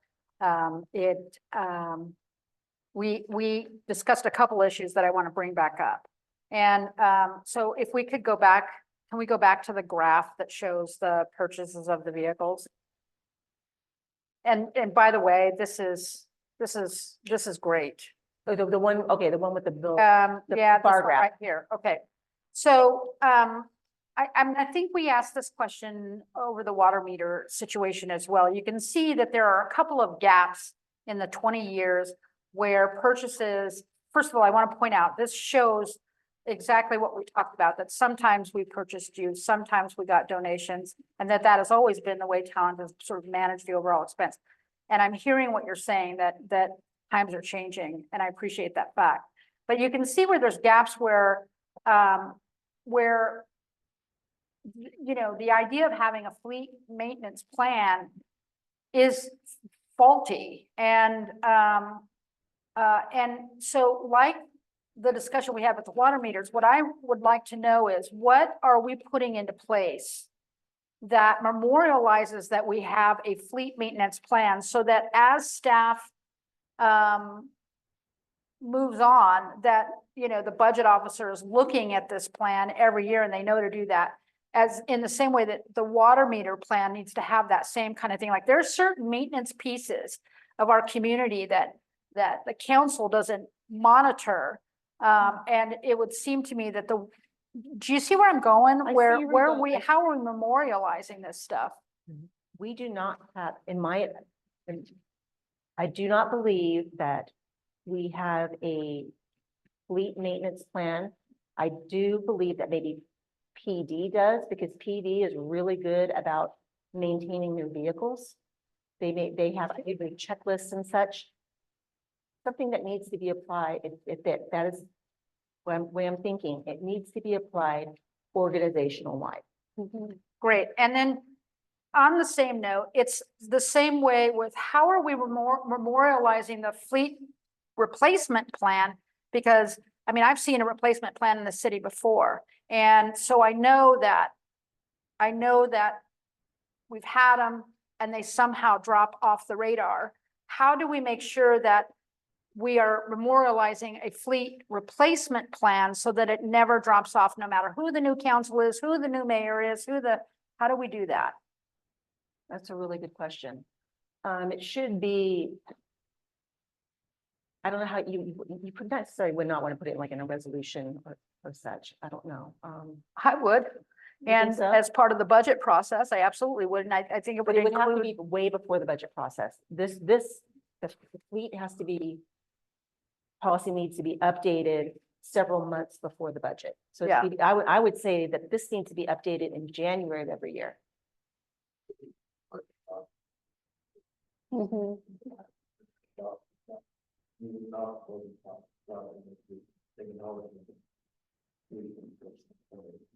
yeah, as official direction in the form of a resolution, that has to happen as part of the process every year. And the council giving that direction in the form of a resolution. Counselor Byers? To that point, wouldn't a maintenance plan for the fleet or for water meters also impact the budgeting as well? Because wouldn't we need to be aware of larger budgeted for maintenance potentially per year? And when you bring up maintenance, it's not just that. I mean, we have to do facility maintenance, and we need to be budgeting for town hall. I mean, the historic town hall is a great example of not putting in monies for getting the moss off the roof or maintaining the floors or updating the paint. We have to be looking at a facilities maintenance, vehicle maintenance, infrastructure maintenance. We have to look at it everywhere. And In the form of a schedule.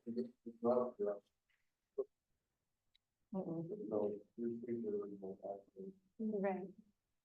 So, yeah, I mean, so the point is that, obviously, that's not something that gets, that goes from one administration to the other, unless we create some sort of direction, that says that every year there needs to be a maintenance schedule, every year there needs to be a replacement schedule, every year that, and then that somehow has to be, set up in a way where it goes, over a 20-year span. There's been 5 managers in this community, and it has to go from one to the next. So that's what I'm asking is how do you set that up? Like, I want to know the answer because this has happened with the water meters. It's happening now with the vehicles. And I just want to know how we're going to make sure that this doesn't fall off the radar for any transitions.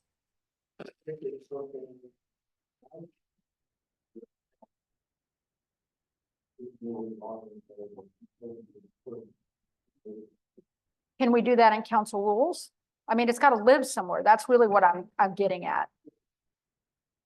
I mean, we do elections of officers every year.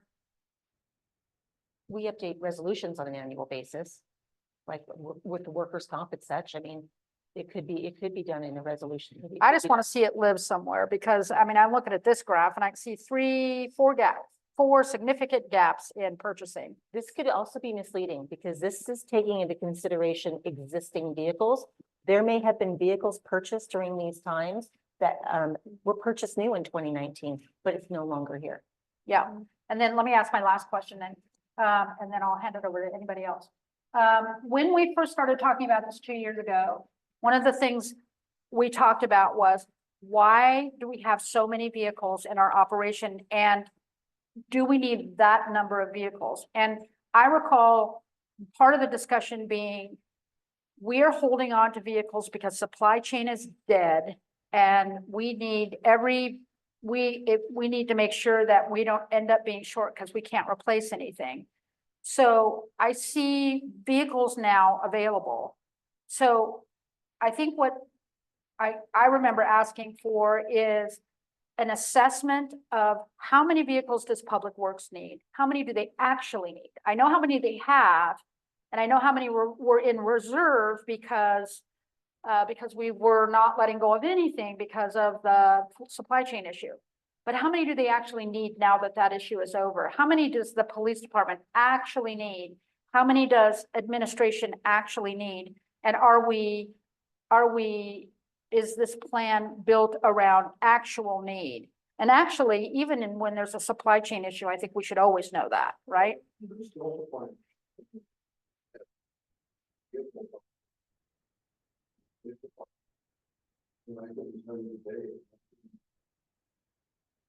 Yeah.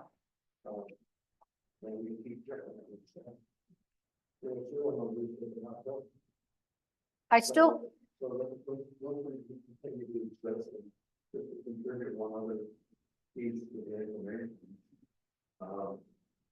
He's stuff has been talking with another entity about taking a client and use an industry. And it comes with a non-functioning police vehicle, the package includes the vehicles and the parts. yeah, I mean, That's what's happening. We've got to move on to basically yeah. I don't, I mean, I think that sounds really nerve wracking, but I also see that some of that can be really prudent for a town of 6,500 people. And so getting back to the same thing that I just said, setting aside the supply chain issue, what I have never been able to get a handle on is what is the actual need of all of our departments? How many, we talked about we called it right sizing our fleet and knowing, how many trucks do they need? What exactly do they need and what can we provide? And I think that's going to be an important discussion when we talk about equipment as well. Obviously, we're not going to have the same kind of equipment that Medford would have, but what is adequate for a town of 6,500? Does that make sense? And so have we assessed that yet? Like, are we there where we can say the police department needs 6 vehicles, 6 good working vehicles? Yes, we have 9 because we had to have a parts car, but what we actually need is 6. It's hard. When you make a police car or one of these that you want the police officer to deal with. Not the right one. You need a functioning police station for every police employee. And it's standing by, so it can be used and be put out. I know you see when every call. Definitely. Okay, and I'm really not looking for the answer now because I don't think that's possible. But that's one answer of an overall question, right? So what I'm hoping to get from this at some point in time, and it's not a code 1, obviously, is the actual need that we have, not relevant to any of the conditions that we're in or anything like that. But when all things are equal, this is what your city needs to operate. But I think when you get there, I'll pick up something. But it's very important as well. So you can, unfortunately, with the years, in the early days.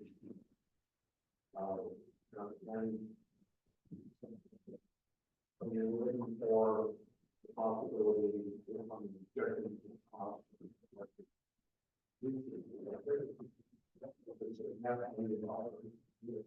Yeah, they were up there.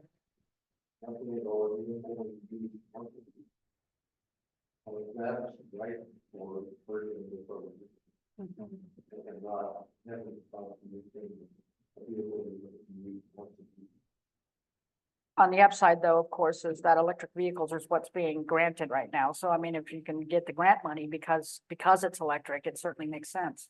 But yes, I agree about the partnerships on the equipment. Okay, well, that answers my question. I'm still looking for that. I'm still waiting for that. And I appreciate that you guys are working on all of these things and that we'll see them at some point in time, but I definitely think we really need that data. Because otherwise, we just don't really know, you know, is how, I don't know, what did you say, the number of vehicles that we have in our fleet is? 22. Do we actually need 22 vehicles? I mean, the answer might be yes. The answer might be we need 28, but it also might be that we need 18. It's probably something that we could incorporate in the next iteration of the fleet replacement policy. Is have a section on that. So you have a better understanding and it's pretty good there. Well, I know I'm asking you to put that in the queue. Yeah, and I know what that means. I mean, I know you're busy, and so I really appreciate being able to bring that up again, because I think it's so important. It's to my mind, it's half of the critical information here. And then last question is, are we at a place yet? We weren't 2 years ago. Are we at a place yet where we're gonna start surplusing some of this fleet? We did bring some vehicles to the auction earlier this year. I do believe we sold 2 of them, right? There's 2. Any vehicles that we get will be replaced. Any new, we'll cycle them. So you're only surplusing what you're replacing. Is that what I'm hearing? Yes. Okay, Yes. still because of the supply chain issue. And due to the age or the wear and tear on the vehicle. All right. Okay, thanks. Any other questions? You don't need a decision on this, do you? No, there's no potential motion. All right, well, thank you. We're way ahead of the game than we were 2 years ago, and I really appreciate it. My biggest concern remains memorializing this stuff so it doesn't get dropped. It has happened, yeah, and you know, clearly here over a 20-year period, probably more than once, so. All right, thanks a lot.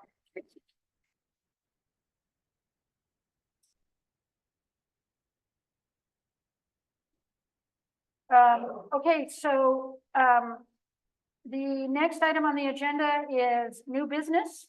There's none. And, the next item on the agenda is other business. And before I hand this over to staff for review of the look ahead, because we've just been talking about fleet. Hey, Tessa, don't go just yet. I've had some inquiries from residents about the street sweeper not dropping the water as it's sweeping. Do we know anything about that? Goying, maybe? Do you know anything about that?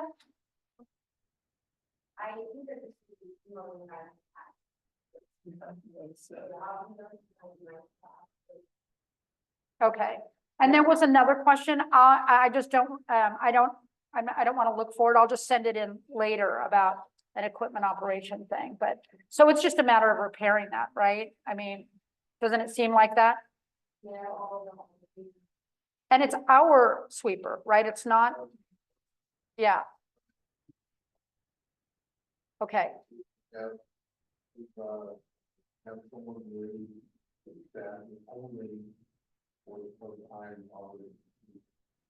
Well, that's actually kind of promising for the future, but I do see what you're saying about the learning curve. Councilor Pastizo? It has come down my street twice in the last several weeks, which that's great because I've never seen one before. But it does leave quite a dust storm behind it as it goes along. And I also just appreciating that I can now ride my bike down the bike path on Valley View, which is really nice. It's for a long time I was avoiding it because it's just so full of gravel, but now I just ride right down it. So that's great. I just want to point out that that it was myself and another volunteer that did between Walmart and to the bike path. Okay. Yeah, one Sunday morning. Yeah. Really bad there. Yeah, well, you know, I think that's the county piece and they just never come and do it. So You got your own street sweeper out? we brought brooms down there, you know, I just didn't want to ride through it anymore. So How long did it it took us about, I don't know, maybe an hour and a half or so. Yeah. Yeah, it wasn't bad. Yeah. All right, thank you guys. Thanks. Okay, so the next item on the agenda is 10.1 review of look ahead.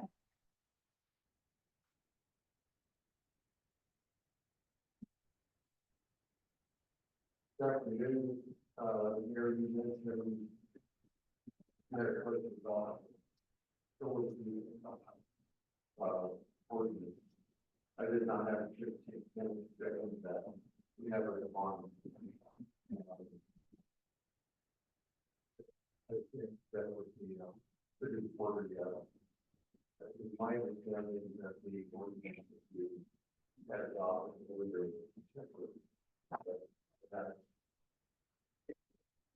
We'll need to report back to you on our findings on that. I didn't hear which ordinance. you're- Counselor Penamara? Thank you. I didn't hear what ordinance you're talking about. On the psilocybin, Psilocybin?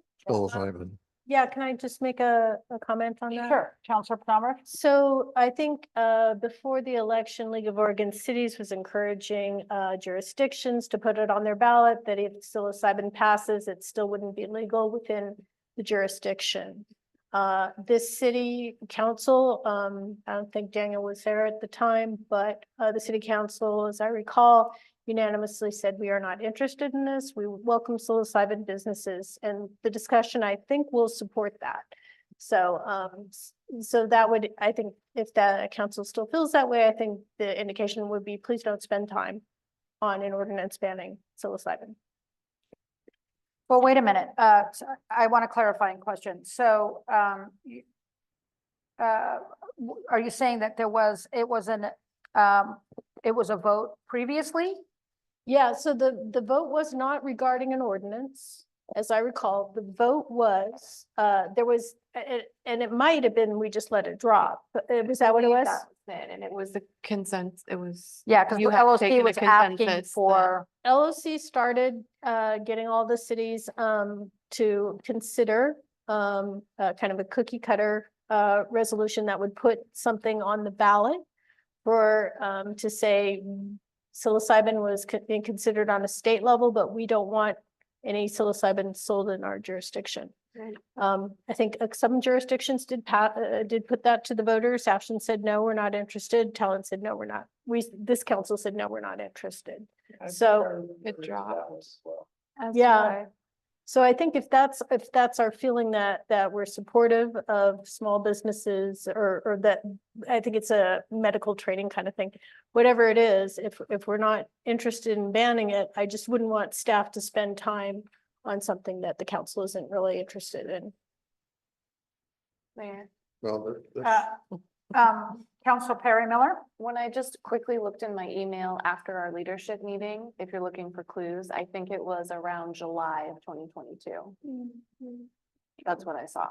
That's helpful. Well, it was leading up to the election. So July 2022. Yeah, so that would have been the November election, yeah. But I didn't do a lot of digging, so. 2 years ago. well, it popped up on our tickler file, so we'll go back and review that again. Okay.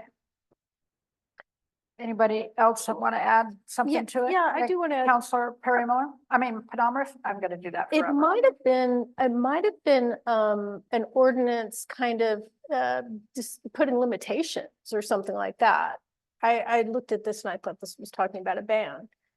So I don't know if there could be, I don't want to speak for the council, but if there could be interest in something like that. My understanding is that the state level it's pretty well regulated. So I personally wouldn't go to bat for that. So I think the next step is just to review the record. Yeah. And then I think it's important to ask if, I mean, do you want consensus from us about whether or not to pursue this or not, or do you want to do that after you come back? After. Sounds good. All right. Any, Question. yep, Counselor Ryder? Is there a time for the August 13th workshop? It's not happening. It's what? It was canceled, I believe. Oh, it does, Oh, at it's the top, crossed it out. says rescheduled August, for a later. Yeah, that meeting is not happening. Okay. Oh, okay. Can I confirm that the the study session on the 21st is also, okay. So the two that I had questions about are rescheduled to a later date. So then, Tura on the 21st is 6 p.m. that will be Yeah. here, 6 p.m. on the 21st. Okay, thank you. Counselor Pestizo and then Counselor Byers? Looking at the upcoming meetings, soon I won't be here on the 13th. I sent you guys an email about the first one. Thank you. Counselor Byers? I'm so sorry, I should have brought this up during our last agenda item. No, our agenda item number 8, unfinished business, but the look ahead is prompting me. Dave, I've been receiving some questions from the Parks Commission about the ordinance for the Chuck Roberts Park and adjusting it to allow leashed dogs. And I'm wondering if we might be able to see it on a future look ahead, knowing it's coming up. This question has come up before. And I will try to find a future. Great, thanks. Great. I just had to promise that I would bring it up. Check it. Sometimes it's better to say sometime in 2025. And then, Thank you, Mayor. yeah. And then at least they know what to expect. Counselor Perry Miller? The only other thing that I have is, that Gary and I met with Donna from TPAC on Monday. And TPAC is gonna be, sending in a recommendation about some artwork that has been donated from a local artist. And so, Gary had guessed that that would probably come to us on the 21st if there's time. Yes, I have those on my desk.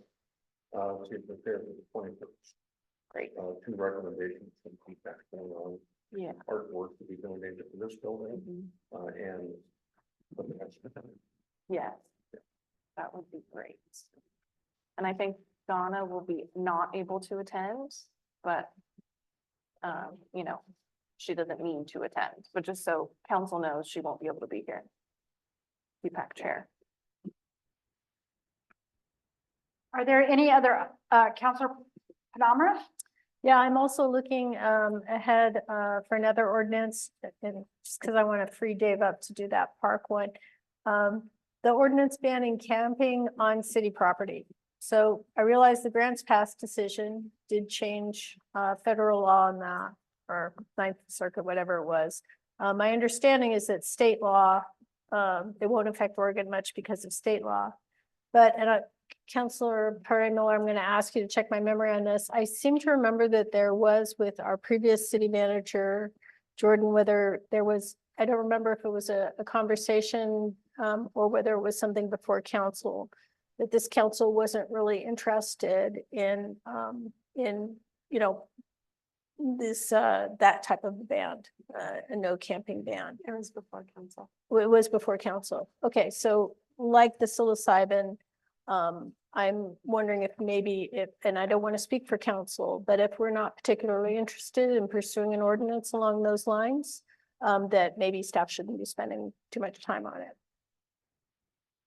Is this a situation where you want to review the record again? Yeah, I mean, I couldn't remember whether it was a conversation or whether it was before council, but Councilor Byers remembers. Counselor Byers? If I may, we discussed this a little bit in our leadership meeting, and the consensus we came to, the memory of it was, we had asked then city manager to present and to ask Chief Snook to speak to it also, just their best practices or internal policy that had not yet been set by council as to how they handle situations where they're engaging with an unhoused person. We didn't adopt a policy. Yeah. Counselor Penamara? My understanding was that, that Chief Snook's policy was basically just to ask folks if they needed anything, and Correct. I think even buy them a cup of coffee. I'm not sure what that was, but not a ban. Correct. Not a ban. Right. So yeah, I don't really see the need. I have a Counselor Greider? question about how these, what spurs these to be placed on new business for these meetings? Those ordinances, where does that come from, or how do they get put on this? In this case, the chief of police is looking for guidance on how to deal with the increasing calls for service as a result of our neighboring cities enacting camping ordinances. And folks moving from Medford and Ashland to Tampa. Because they're getting increasing calls. So she'd like the opportunity to discuss that with council. And see what approach. Counselor Penamra? I was not able to attend, but I understand there was a really good meeting on Monday. With the Ashland Volunteer Committee had done some really good surveying and research on that. I think some of our cities are looking to create some best practices around that. So whatever comes before us, I think we could benefit from an educational element as far as solutions that work. That's what I'm really interested in, solutions that don't just push people from one place to another, but actually help them find housing. So if it's part of a larger educational approach, so that we're well informed when we make these decisions, that would be something I'd like to see. Are you talking about scheduling like a study session or? Yeah, and perhaps, I mean, just to make it easier for staff, maybe we could start with a presentation from Ashland, from the Ashland group that's actually doing that. Or other people that know about best practices. I'm kind of, I just think that presentations from people actually doing the work can be a lighter lift, and I might be wrong on that, but a lighter lift for staff. The council starts to get educated so we can provide better feedback to you. Well, I mean, Dave? certainly think that study session would be maybe several would be appropriate. Absolutely. Partly to learn what other jurisdictions around us are doing and how that might be affecting us, and therefore how we should respond. But if we respond at all under the current state now, reports might change. Whatever we do, it has to be seen as fair and reasonable and what's in their regulations. And each city will have a different answer to that, to those criteria. And we need to, I think, understand what other cities are doing around us, because it may affect what we decide to do. Agreed. Yeah. It's gotten more complex, actually. Yeah. It's really a tough nut to crack, I think. People I know who work sort of around these things all the time. It's really hard to figure out what's the right way to go. So the more insight we can get, the better, I think. Well said. Councilor Greider? But I think just the wording is what throws me off. Is it that, and maybe this isn't your place to say at this time, that could be an answer as well. But is this to say that Chief Snook will be bringing is this the recommendation? Is an ordinance to ban? I think it sounds like that's what's being asked rather than a study session or education. Well, we can certainly move to a study session. Okay. I'm hearing study session with a presentation, or at least some sort of ability to understand what other communities are doing. And solutions of work. We don't want to exacerbate, all of the different conditions. Okay, great. So you'll get back to us on the schedule for that, Gary? You'll put that on the look ahead at some point? Yeah, in the past, you've had study sessions on the odd Wednesday, if there is one, and at the end of the month, we'll look at our calendars and see that. Can we do it before a meeting at some point in time? Yeah, just so we're not scheduling a separate one. Okay, so we would look at September 4th.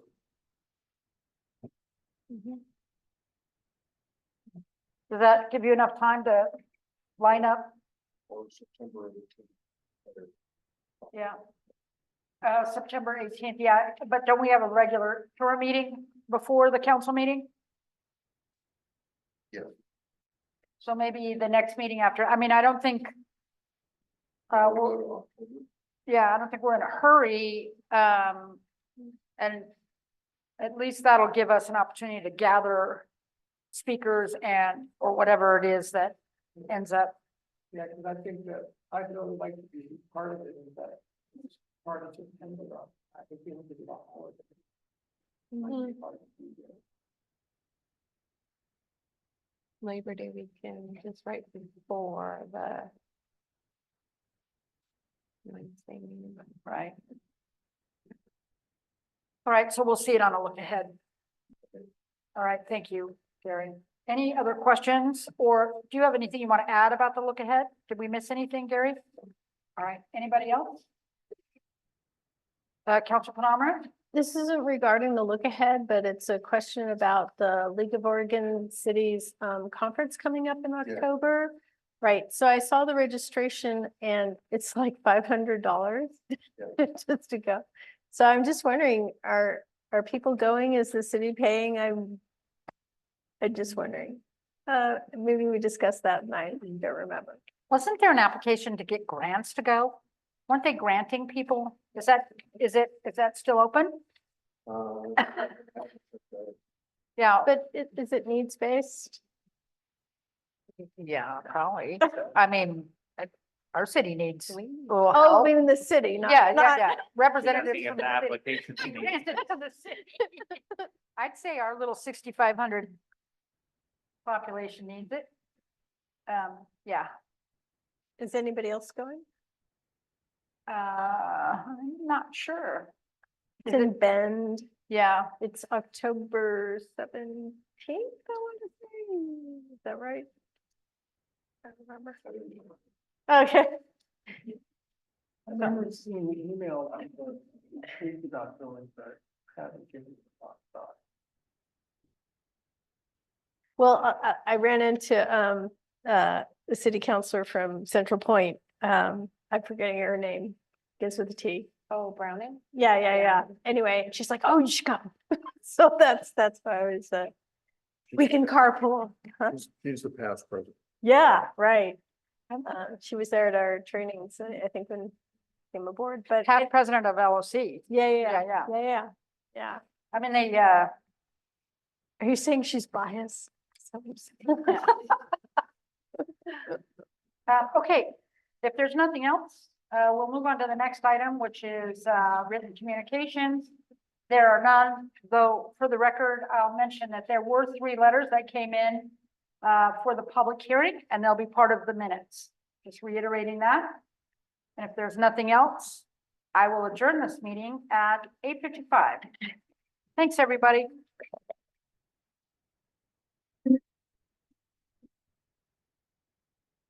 Thank you, Commissioner. Good to see you.